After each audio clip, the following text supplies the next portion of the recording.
a red vase, and a piece of rope. Do me a favor and examine these. Tug on the rope, make sure it's solid. Look inside the vase, tap on the vase, make sure it's solid as well. Great, now let me have that red vase back.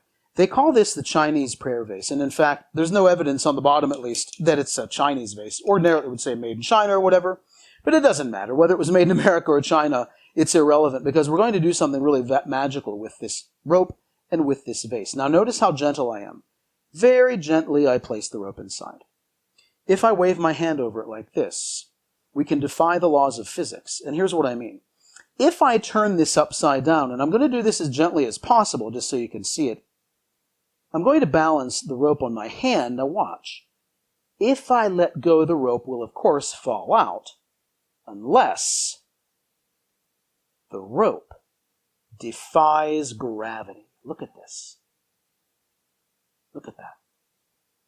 Now let's go a step further, a little more adventurous. Let's turn it over and see if the rope can hold the weight of the vase. And it can. Look at that. A little more adventurous still. Let's go back pendulum style. Look at this. Look at that. Crazy. This is called the Chinese prayer vase, even though there is no evidence, of course, that it's made in China, but that doesn't matter. It's a really cool vase and a really cool rope. Welcome to the explanation for the Chinese prayer vase. The secret is that inside the vase there is a little ball. Just a little silicone ball. Okay? So what happens is, when it's inside, it catches on the rope when you turn the vase upside down. So what's happening is the ball is lodged in this chimney. It's lodged right here between the vase on the inside, of course, and the rope. So it's between the vase and the rope on the inside. So it's literally lodged inside. Now, it might be kind of hard to see it there. I kind of wish I had a clear vase to show you this concept.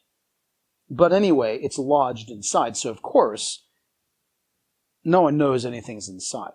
So you can defy gravity, supposedly, like this. Or you can turn the whole thing like this, so they can see the rope supports the weight of the vase.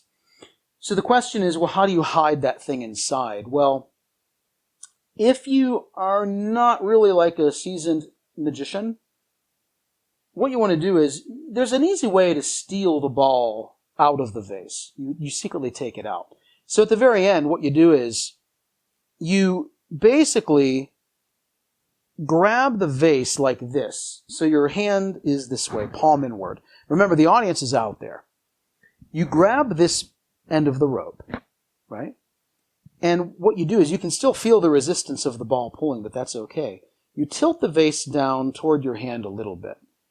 As you pull the rope out, the ball will also come out as well. Now, you don't do it this slowly, but watch. There's the ball. Did you see it?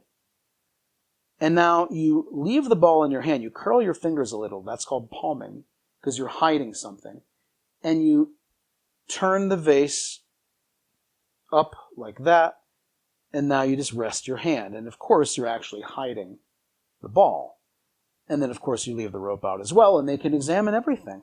And then while they're examining it, sneak that little silicone ball in your pocket, and then your hand will be empty.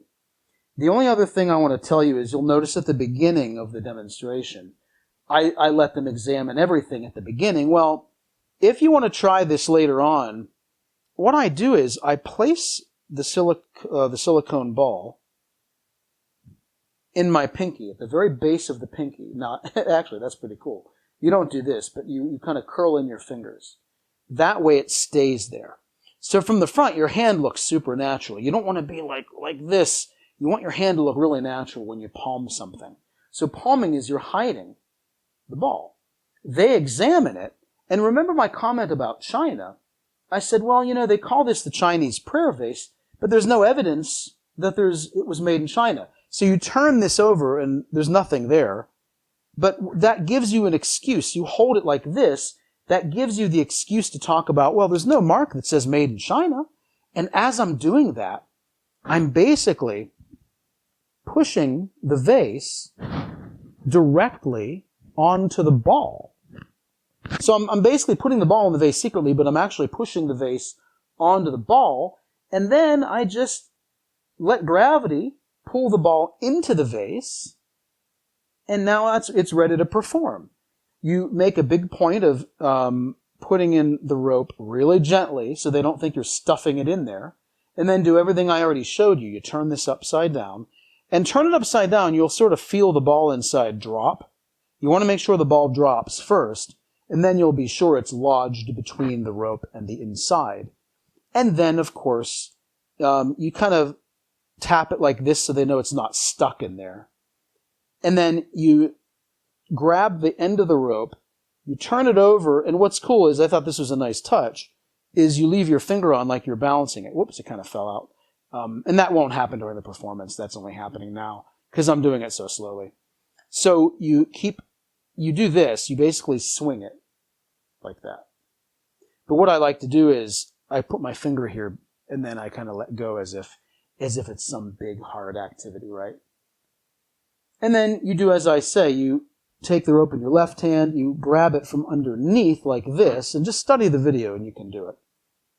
And then you pull this out and watch again, the ball follows, comes right out. Okay? And don't have the vase this way when you do that. Let the ball fall into your hand. Sometimes it'll fall right into the pinky again. And watch, it actually can just rotate. And that looks really cool. Put the vase out, put the rope out, let them examine it, and again, put that little silicone ball in your pocket, and you are, as magicians say, clean at the end.